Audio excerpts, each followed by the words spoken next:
ainda sentado ali, eu recorri a alguns informes e o nosso último trabalho aqui se deu no dia 30 de junho, portanto há pouco mais de 40 dias. Nós falamos o tema Deus, a inteligência suprema.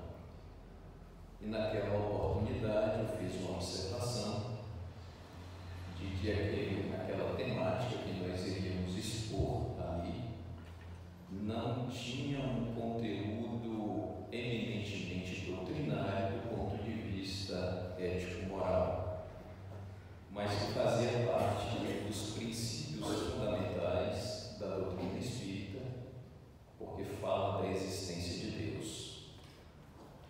O tema de hoje, lei de causa e efeito, ela contempla estes dois aspectos.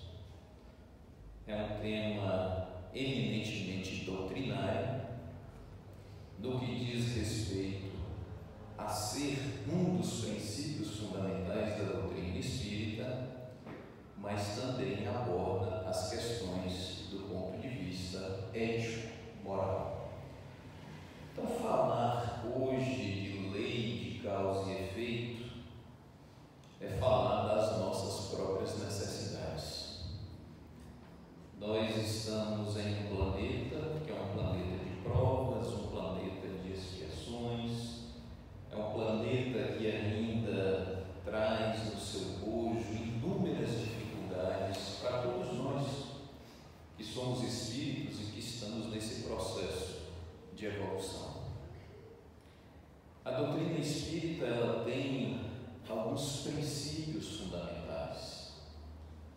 Eu diria que o primeiro deles, e o mais comentado talvez, seja a existência de Deus, e que nós tivemos a oportunidade de adensar essas informações há pouco mais de 40 dias. O segundo princípio da doutrina espírita é a existência do Espírito. Então aqui eu vou trazer-lhes uma boa informação. Esse auditório está repleto de espíritos, porém incorpos, e muito provavelmente está repleto de espíritos fora dos corpos ou fora do corpo. Quando nós colocamos que a doutrina espírita ela traz esse princípio dizendo da existência do espírito, é acrescentado um pequeno detalhe: a comunicabilidade dos espíritos. Então, se somos espíritos, não perdemos essa condição de comunicabilidade. Isso é muito comum se nós abrirmos os evangelhos e fazermos as nossas leituras. Várias são as aparições de espíritos ali se comunicando. Talvez o mais famoso, o mais comentado seja a Transfiguração do Monte, onde ali aparece para Jesus em presença de 3 dos seus discípulos, Tiago, Pedro e João. Ali aparecem 2 espíritos, Moisés e Elias. Então a aparição, a comunicabilidade dos espíritos é algo muito tranquilo, muito normal, muito natural, já que somos espíritos e somos espíritos imortais. O fato de sairmos do corpo físico, isso não impede que nós possamos dar continuidade com esse processo de comunicação. O terceiro princípio que a doutrina espírita coloca com muita propriedade é a reencarnação. E a reencarnação nada mais é do que esse processo educativo do espírito. Ninguém consegue mudar de uma hora para outra. Momentaneamente até nós mudamos, né? Se você vai a um cardiologista e ele lhe dá a notícia de que você está com as veias parcialmente entupidas, que você tem alguns problemas cardíacos, que você deve diminuir a alimentação baseada em gorduras, que você deve diminuir o álcool, que você deve diminuir o fumo para aqueles que fumam, e você toma um espanto. Às vezes você tem um infarto, você tem um AVC, e aquilo muda muda radicalmente a sua conduta, porque você tem medo. E aí você muda, mas à medida que você vai se recuperando, vai ganhando confiança e você diz: não, hoje eu vou comer só um pouquinho mais de manteiga, amanhã eu vou tomar só uma dosezinha de um vinho. E aí você vai voltando novamente. Por quê? Porque mudar é difícil. Ninguém muda de uma hora para outra. É um processo. E o processo reencarnatório é exatamente esse processo que permite essas nossas mudanças, essas nossas transformações. Ninguém chega à Terra e sai daqui como sendo um anjo. Nós vamos passando por um processo, isso é lento, isso demora. E às vezes quem vem só fica aqui algumas horas. Outros vêm, ficam alguns dias, outros alguns anos, outros algumas décadas, e às vezes alguns ficam até uma centena de anos. Mas e aquele que só ficou na Terra 5 dias? Qual a oportunidade de transformação que ele teve? Então a reencarnação nada mais é do que um processo educativo do espírito. É um processo comum, normal, mas não é o foco do nosso trabalho. O outro princípio que a doutrina espírita nos traz é que nós estamos aqui no objetivo maior de progredir, de termos essa transformação moral. O outro princípio que aborda a doutrina espírita é a multiplicidade dos mundos habitados.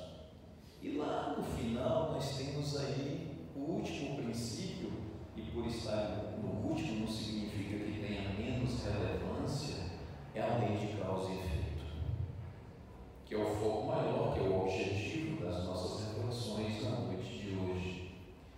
Essa lei de causa e efeito que repercute nos diversos segmentos religiosos, obviamente com nomes diferenciados.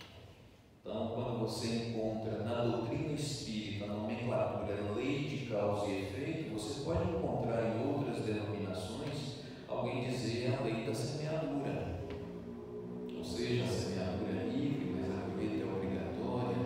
Você encontra nas religiões orientais como sendo a lei do karma. Então muitas pessoas se referem na doutrina espírita como sendo a lei de causa e efeito, se referindo ao karma. Karma é um entendimento das religiões orientais, mas você naturalmente diz: esse é meu karma, eu tenho que continuar essa lei de causa e efeito para a doutrina espírita. Então existem várias nomenclaturas, mas em síntese, esta lei de causa e efeito vem nos dizer: tudo que nós fazemos a nós próprios ou aos outros, de bom ou de ruim, de alguma forma repercute em nós próprios. É uma lei que nós não conseguimos burlar. Nós até burlamos as leis humanas, as leis dos homens. Você às vezes dribla ali com algum subterfúgio, mas as leis divinas nós não conseguimos burlar. Não há como. Existe um ditado que diz assim: aqui se faz, aqui se paga. E algumas pessoas dizem: olha, ele vivenciou todo esse processo na Terra, envolveu pessoas, enganou pessoas, ganhou muito dinheiro, roubou, fez isso e fez aquilo e morreu rico. Não pagou nada. Mas o ditado ele é muito mais amplo do que nós imaginamos. Aqui se faz, aqui se paga no processo reencarnatório. Às vezes a pessoa pode até desencarnar aos 90 anos de idade cometendo tudo aquilo que foi errado do ponto de vista ético-moral, mas depois ele retorna, e ao retornar ele vai cumprir todo esse processo de reparação. Então aí essa frase, esse ditado, ele tem toda uma verdade. Aqui se faz, aqui se para. Não precisa ser exatamente nesta encarnação, mas eu vou, vejo o que eu fiz, retorno, e aí eu vou redimir desses erros. Onde? Aqui na Terra. Então, o ditado é muito certeiro. Aqui se faz, aqui se para. Não como castigo, porque Deus não castiga ninguém. Se é uma lei, nós estamos sujeitos a esta lei. Então nós precisamos trabalhar nesse processo. Quando nós estamos falando de lei de causa e efeito, nós temos que recorrer a um livro, que é o livro base da doutrina espírita, um dos livros base da doutrina espírita, que é o Evangelho segundo o Espiritismo. E lá no seu capítulo 5º, nós vamos encontrar o texto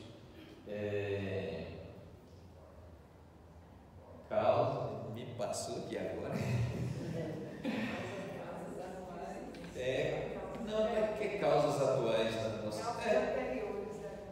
Causas atuais e anteriores, mas o título me passou aqui. Se eu ficar preocupado, eu não vou nem lembrar. Então, nós vamos encontrar no capítulo 5 que vai falar exatamente sobre a lei de causa e efeito. Justiça das aflições?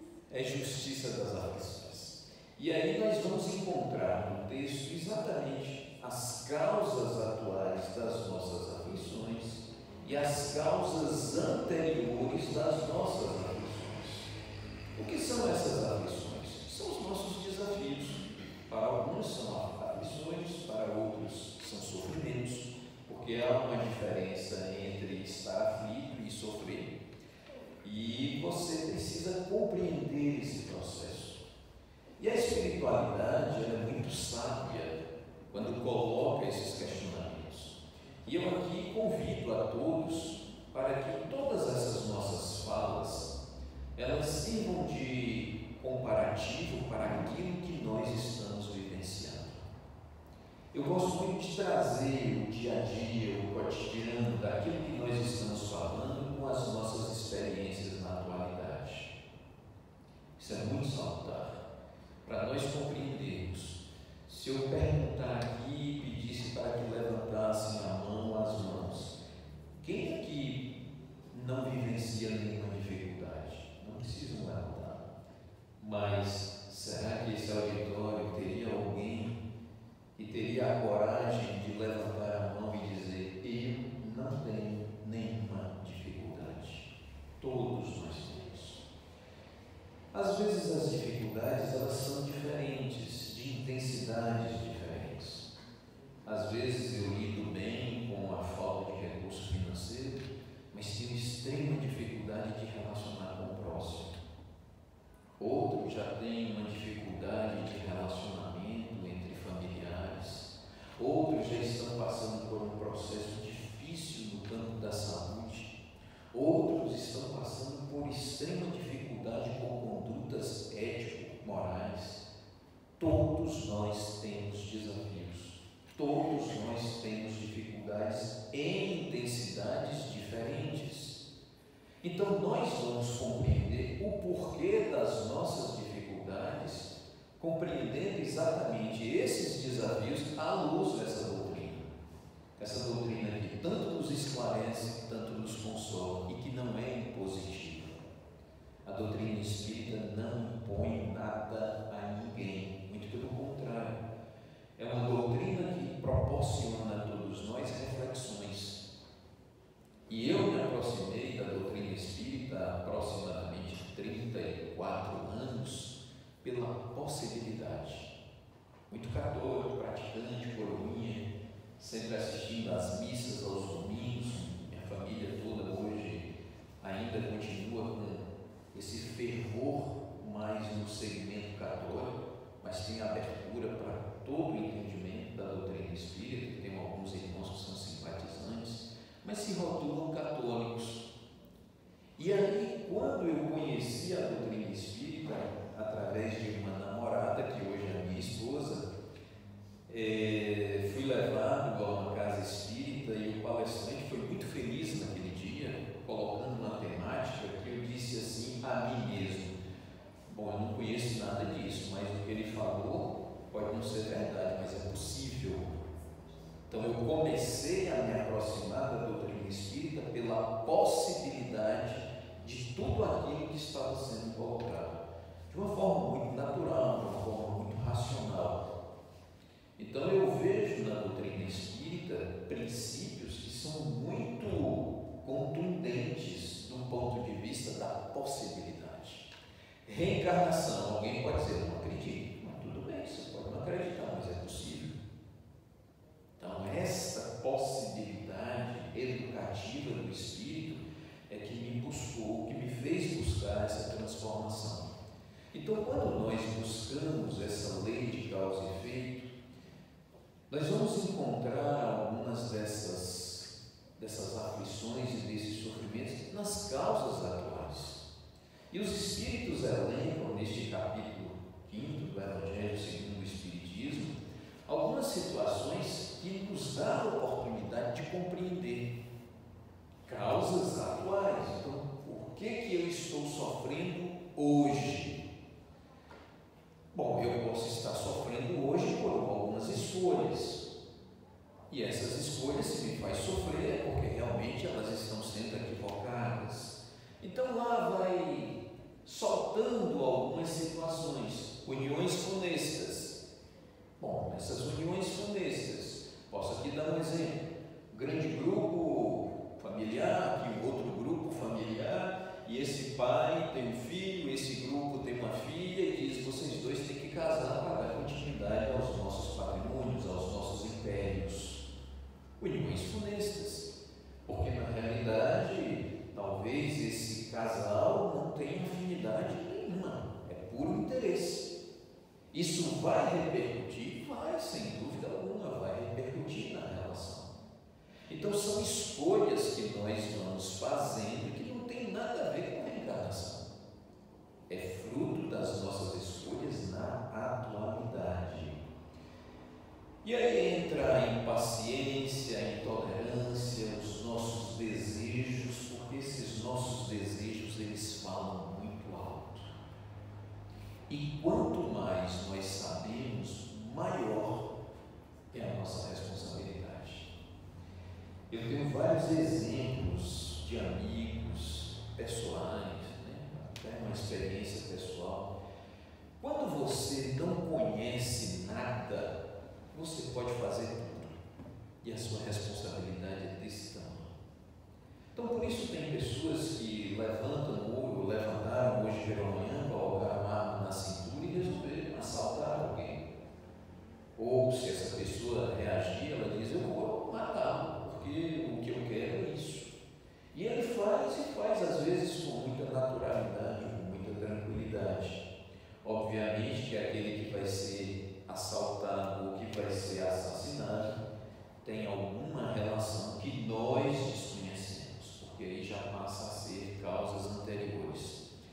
Mas não há injustiça divina. Então, nessas relações, o que nós estamos buscando repercute.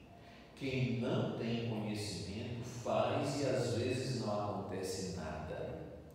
Mas quem tem o mínimo de conhecimento, a responsabilidade ela vai aumentando. Até o ponto de que você tem tanto conhecimento de toda esta lei, de todo esse processo, que se você pensar em fazer errado, já vai dar errado. Mas e por que dá errado? Merecimento. Não é castigo, é merecimento. É como se a espiritualidade dissesse assim, Cláudia, não faça isso. Você já sabe de todo esse processo. Se você avançar um pouquinho mais aqui, não vamos lidar não. Não vamos deixar acontecer. Para que você aprenda e não faça mais. Porque tem tantas situações que as pessoas exageram nas suas relações, tantas situações. Mas se você tem compromisso e já tem um entendimento, procure não errar, porque a espiritualidade está ali atenta a todo momento. Então, muitos desses nossos sofrimentos são escolhas atuais, as nossas intemperanças, os nossos desejos. Eu quero isso, eu quero aquilo, e você não mede nem limites e nem esforços para conseguir aquilo, conseguem, mas a um alto custo. Então, tudo que nós estamos colocando hoje não pode se dar conta de que tenha sido coisas anteriores a essa nossa existência. É fruto da impetuosidade atual. E eu colocaria mais algumas questões, não só a imprevidência, a invigilância, a impaciência, a intolerância, que tudo isso que nós estamos fazendo repercute hoje. Eu acrescentaria nisso essas causas atuais das nossas aflições, dos nossos sofrimentos. Eu incluiria nesse rol, elencando essas situações, falta de fé, falta de esperança e a falta de religiosidade. Nós estamos vivenciando na atualidade um mundo completamente turbulento de possibilidades. Não que o mundo está, muitas pessoas dizem assim: nossa, o mundo está de cabeça para baixo. Não, não está. O mundo está girando normalmente. Quem está de cabeça para baixo somos nós, por falta de conhecimento, por falta de vigilância. Esse é o processo. Mas que nós estamos vivenciando momentos conflituosos, turbulentos, sem dúvida alguma nós estamos. Porque nós estamos passando exatamente de um planeta de provas e expiações para um mundo de regeneração, onde a casa está sendo arrumada. Mas nenhuma casa é arrumada sem uma primeira bagunça. Não tem jeito. Se você está ali e fala assim: vamos fazer um mutirão hoje aqui no Maria de Nazaré, vamos lavar o centro, limpar as cortinas, vira uma turbulência. Se alguém chegar aqui 9 horas da manhã, as cadeiras estão todas recolhidas, água no canto, cortinas retiradas, é uma confusão. Mas se você retornar às 5 horas da tarde, já está tudo no lugar, cortinas limpas, o salão com um perfume agradável, móveis sem poeira, nada. Mas para chegar a esse ponto, houve um processo que foi meio turbulento. O que nós estamos vivenciando na atualidade é este processo. O que precisa é nós não nos deixarmos levar nesse roldão e sabermos os nossos limites. Então, quando nós colocamos aqui causas atuais das nossas aflições e acrescentamos falta de fé, falta de esperança e falta de religiosidade, isso traz uma certa preocupação. Eu me lembro de uma narrativa, não sei quem falou isso, mas eu acabei memorizando, para que a gente possa entender o que nós estamos vivenciando na atualidade. Eu presto muito atenção nesses aspectos. Para quem não sabe, eu sou engenheiro civil de profissão e nós lidamos muito com prestadores de serviços. E às vezes a pessoa chega para você e vai lhe oferecer um serviço e ela fala do produto ou do serviço como se fosse a melhor coisa do mundo. Porque hoje nós temos facilidade para isso.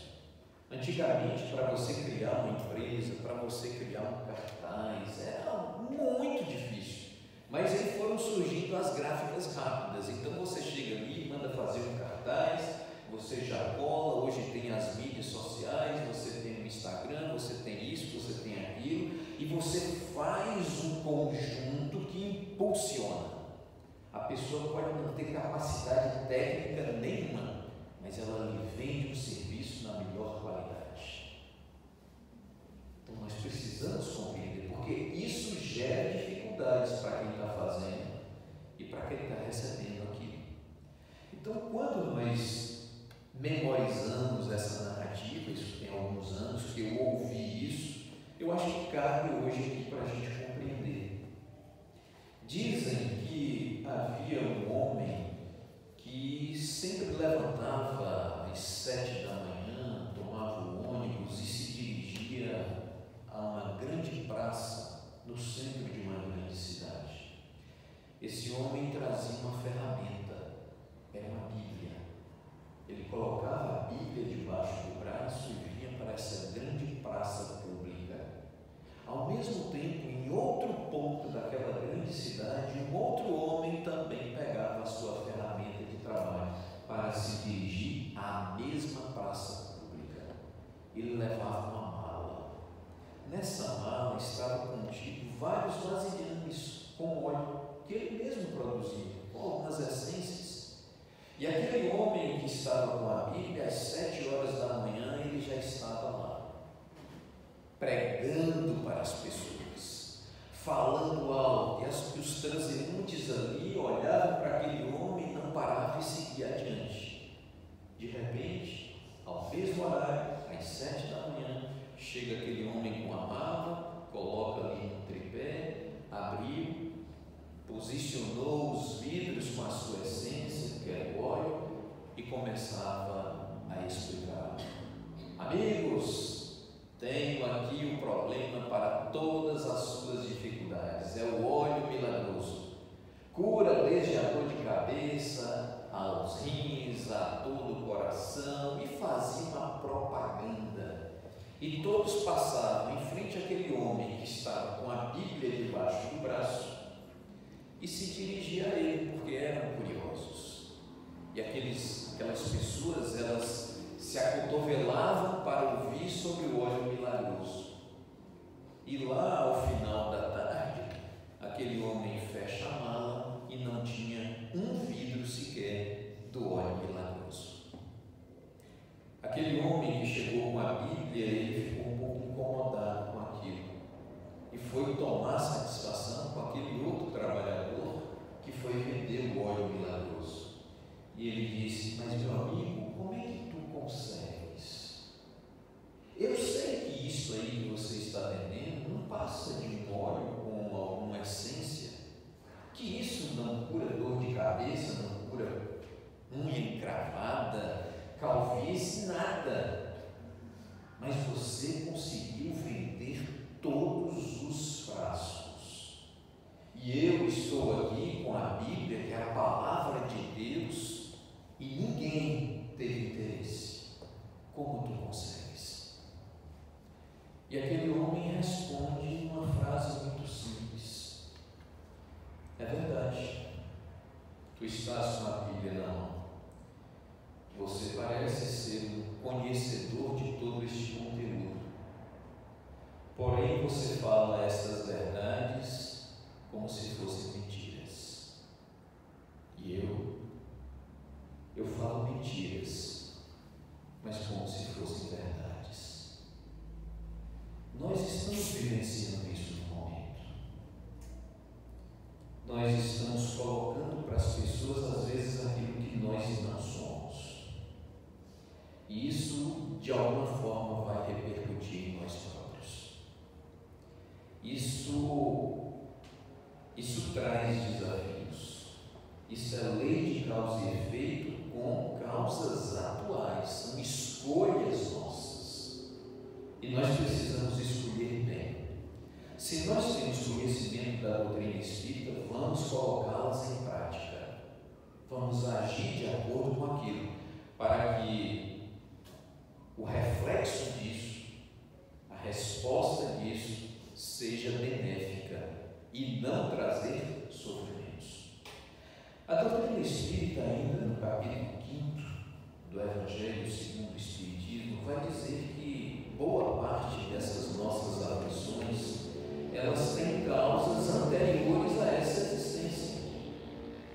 E é verdade. E ali ele elenca algumas dessas situações. Por exemplo, pessoas que nascem com deformidade. Por que nasceram com aquela deformidade? É porque tem uma razão para isso. Então, dentro dessas causas anteriores, nós vamos encontrar inúmeras situações, que poderíamos aqui elencar várias, mas eu prefiro do diálogo e dos exemplos do cotidiano, para que nós possamos perceber o que significa essas causas anteriores das nossas aflições. Então tem pessoas hoje que convivem com um muro de arrimo de família e de repente aquele muro de arrimo ele desencarna, ele retorna à pátria espiritual. Isso causa em nós grandes dificuldades porque são readaptações. Nós vamos encontrar ainda nessas causas anteriores não só as deformidades, mas por exemplo as doenças graves. Quantas pessoas estão hoje no planeta Terra e recebem um diagnóstico de uma doença grave ou praticamente incurável pela medicina atual? Isso tem causas anteriores: a cegueira, a falta da visão. Muitas vezes nós adquirimos algumas deficiências no decorrer da nossa existência. Muitas pessoas ao longo da sua jornada é que ficam paraplégicos, tetraplégicos. Outros já nascem, por exemplo, com uma talidomida, já nasceu sem os braços, sem as pernas. Mas outros adquirem. Isso é lei de causa e efeito aliado a compromissos reencarnatórios. Vamos imaginar que antes de nós virmos aqui para a Terra, nós participamos de reuniões ainda no mundo espiritual. E essas reuniões no mundo espiritual são reuniões para se programar o nosso retorno.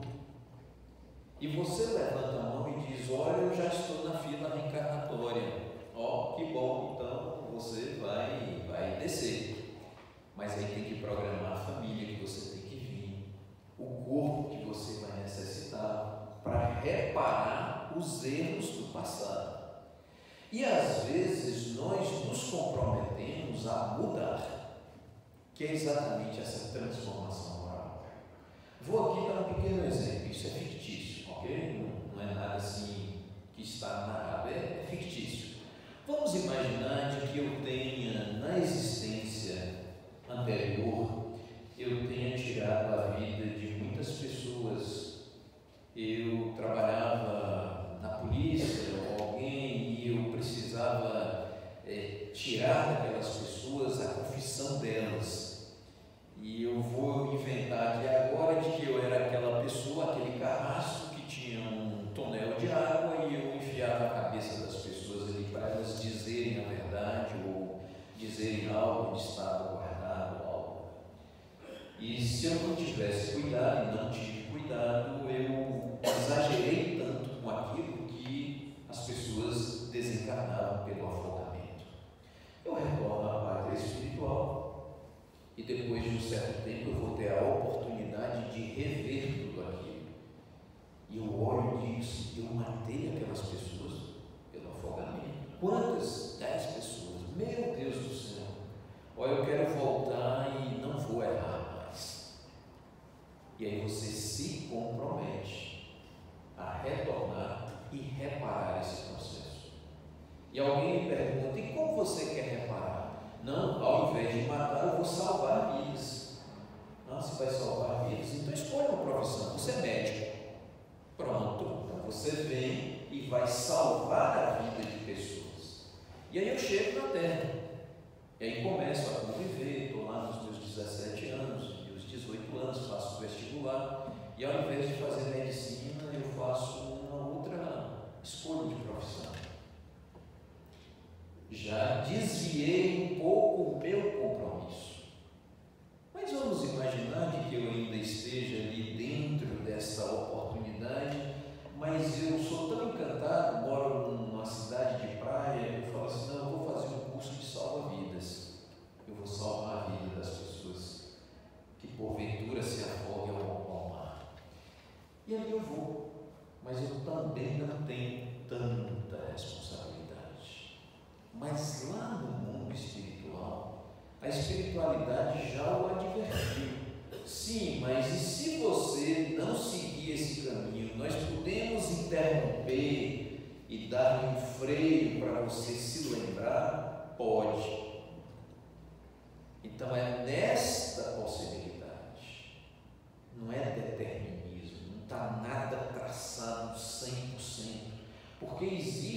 fator que é aquilo que nós chamamos das escolhas. Me passou a palavra também. Livre-arbítrio. Nossa, hoje eu estou esquecendo. Mas é o livre-arbítrio. Então, às vezes, eu venho, meu compromisso era ser médico, salvar pessoas, e eu estou desviando o compromisso. E aí eu entro naquela vida da boemia, a vida noturna, a vida de bebedeiras. E de repente, numa daquelas noites, alcoolizado, eu tenho um acidente de carro e naquele acidente eu fico tetraplégico. Aí sim, são oportunidades reparadoras. Mas estava previsto que eu deveria vir tetraplégico? Não. Porque eu tinha a possibilidade de ser um médico e salvar vidas. Mas foi colocada essa condição para que eu viesse. Então ninguém vem enganado. Então, quando nós falamos de lei de causa e efeito e essas causas anteriores das nossas aflições, nós temos que ter cuidado com aquilo que nós estamos vivenciando. Temos que ter cuidado. Porque existe uma programação e nós precisamos dar cumprimento a essa programação. Eu poderia fazer uma experiência com o auditório, claro que nós não vamos fazer, mas seria fictício. Eu dissesse assim: nos auxilia aí, pega um papel e entrega a cada um aqui presente com uma caneta. E ela entregasse um por um de todos nós que aqui estamos. E eu dissesse assim para vocês: olha, vocês têm aí 10 minutos para escrever nesse papel o que vocês querem de melhor para a próxima existência. 10 minutos. Passados os 10 minutos, eu iria recolher, ou pediria alguém para recolher, e fosse ler aqui para todos vocês que estão aqui, ou para todos nós. Será que nesses papéis eu iria encontrar algo escrito desta forma? Eu gostaria de nascer em um lar com bastante harmonia. Muito provavelmente eu iria encontrar. Porque nós estamos perguntando o que você quer de melhor para a sua existência. Sim, então eu poderia encontrar um papel, eu queria ter uma maior tranquilidade financeira. Nós iríamos encontrar um papel dessa forma. Ou alguém queria pedir que tivesse filhos saudáveis. Nós iríamos encontrar? Muito provavelmente sim.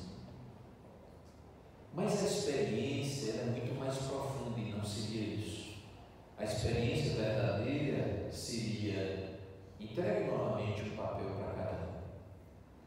E agora vocês têm meia hora para pensar, para escrever apenas uma coisa: o que eu quero de pior para a minha próxima encarnação. De pior. Alguém iria escrever: eu quero um filho deficiente? Alguém aqui iria escrever: eu quero nascer com extrema dificuldade moral? Alguém aqui iria escrever: eu quero nascer na extrema pobreza? Alguém iria escrever isso? Acredito que não. Mas isso acontece? Acontece. Mas acontece porque nós estamos fora do corpo. Você fazer essas escolhas no corpo é muito difícil. E às vezes até insano você pensar isso. Eu quero um filho deficiente. Eu quero provar isso. É difícil.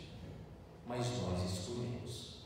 Então ninguém vem enganado. Ninguém vem enganado. A doutrina espírita é muito clara nessas possibilidades. Há uma grande justiça divina. Somos nós que participamos do nosso processo reencarnatório. Na maioria das vezes. Há as exceções das reencarnações compulsórias, sim, mas é uma outra questão. Nós hoje participamos do nosso processo reencarnatório. E às vezes os nossos desafios eles tão grandes que eu digo assim: olha, eu necessito vir com este espírito no meu lar. Ele que foi o meu assassino, mas eu preciso, eu tenho essa necessidade dele vir ao meu colo, no meu seio familiar, porque eu preciso dar a ele amor. E isso acontece. Então nós vamos encontrar as causas anteriores das nossas aflições, algo que nós não temos a condição de compreender, mas que acontece. Então, diante dos nossos desafios, não vamos aqui culpar o Criador, não vamos aqui culpar ao outro. Tudo é de nossa responsabilidade. Nós temos responsabilidade por tudo aquilo que nós estamos pensando. Nós temos responsabilidade por tudo aquilo que nós estamos fazendo. A lei de causa e efeito não tem como se burlar. Não tem. Então é enfrentar os nossos desafios com fé, com esperança, rogando ao Pai Celestial para que nos dê força para superar esse momento mais difícil. Esse é o grande objetivo, mas que chega a todos nós. Às vezes nós temos momentos mais turbulentos e às vezes nós temos momentos mais tranquilos. Eu encerraria essa nossa discussão, essa nossa reflexão em conjunto, também com uma narrativa. Essa narrativa eu já ouvi, posso afirmar aqui com vocês que tem mais de 30 anos. Foi logo quando começou as rádios evangélicas aqui na nossa cidade. Eu, para ter uma sintonia mais tranquila, eu sempre ouvi rádios evangélicas no passado, né? Hoje a gente não tem nem mais tempo para isso. Mas quando implantou a primeira rádio evangélica aqui, eles traziam alguns programas que eram gravados fora, programas do Rio de Janeiro. E eu me lembro muito bem, era um programa que trazia uma mensagem de um pastor chamado Alejandro Bulhon. Olha, há tempo que eu contei essa história. Hoje, quando eu estava vindo para cá, eu falei assim: eu vou fazer essa narrativa para a gente compreender essa lei de causa e efeito. E o pastor Alejandro Bulhon, ele é um peruano, ele fez uma narrativa falando isso em uma igreja. Ele estava pregando para várias pessoas e ele dizendo que ao término de um culto, uma mãe chegou até ele e disse: pastor, eu gostaria que o senhor fosse à minha casa. Eu tenho um filho, ele é portador do vírus HIV, ele já está em fase terminal. Então o peso, ele está esquelético, mas ele não é evangélico. E eu gostaria que o Senhor lhe desse a palavra para que ele fosse salvo. E o pastor Alejandro Bulhon, ele disse naquele momento que ele foi tocado pelo pedido daquela mãe. Ele põe inúmeros compromissos, mas ele se comprometeu com aquela mãe a fazer uma visita ao seu filho.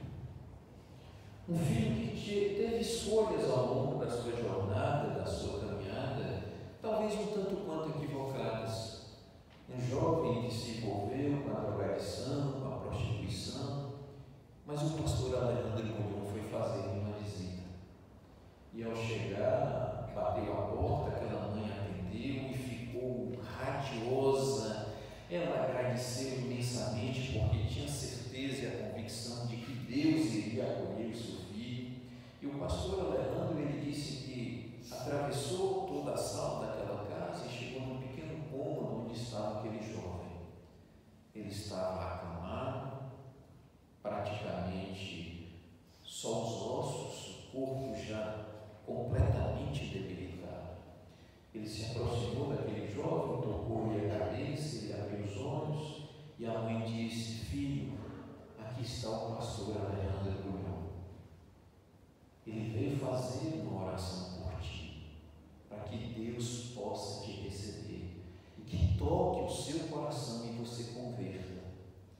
Aquele jovem, ele não estava naquele processo, mas foi tanto envolvimento de luz e de vibrações que o pastor Alejandro Bulhon disse: olha, eu vou fazer uma prece, uma oração, que é o mais comum, né, a rotulação. Eu vou fazer uma oração e gostaria que ao término da minha oração você desse continuidade. E ele assim faz. E naquele momento que ele termina, o jovem ele fica parado alguns segundos e começa a orar. Mas ele faz uma oração tão profunda, tão verdadeira, com tanto sentimento, que ao terminar, o pastor Alejandro Bulhon estava em lágrimas. E ele diz assim: filho, Deus ouviu as tuas preces. Você está salvo. Aquela mãe ela ficou radiosa, aquele jovem mais ainda. Mas aquele jovem acamado que estava, ele olhou diretamente nos olhos do pastor Alejandro Bulhon e fez uma pergunta: pastor, será que de fato eu estou salvo? E ele respondeu com a maior alegria do mundo: sim, meu filho, eu tenho certeza que tu estás salvo. E ele sorriu. Ao sorrir, ele parou assim uns 10, 20 segundos e fez uma nova pergunta: pastor, se eu estou salvo, Deus me perdoa? Ele parou, analisou e disse: claro que sim. Deus perdoa a todas as criaturas. E como tu falastes com o coração, eu tenho plena convicção que Deus te perdoa. E aquele jovem, ele abre mais um largo sorriso. Ele já estava ali nos estertores da morte, já era um processo já de desligamento do corpo físico. E aquele jovem, ele fitou novamente nos olhos do pastor Alejandro e fez a terceira e última pergunta: pastor, se eu estou salvo e se Deus me perdoa, por que Ele não me cura? E ele ficou sem resposta. Obviamente que as vibrações do mais alto, elas envolvem a todos nós, independente de credo, de cor, de raça, de religiões. E naquele momento, o pastor Alejandro, ele foi iluminado. Isso é uma visão minha. Ele foi iluminado. Porque nessa narrativa, ele diz assim, que olhou para o lado, na cabeceira da cama daquele jovem, tinha um copo com água. Ele pegou um copo, como este aqui, elevou e perguntou ao jovem: você está vendo esse copo, filho? E ele disse: sim. Se eu soltar esse copo, ele vai cair? E ele disse: vai. Não só cair, ele vai quebrar. Isso quer dizer, meu jovem, que Deus não te cura porque você infringiu algumas das suas leis. Isso é uma lei de responsabilidade. Eu acho que isso traduz para todos nós o que significa a lei de causa e efeito. Às vezes nós extrapolamos nas nossas ações e nós estamos sujeitos a estas leis.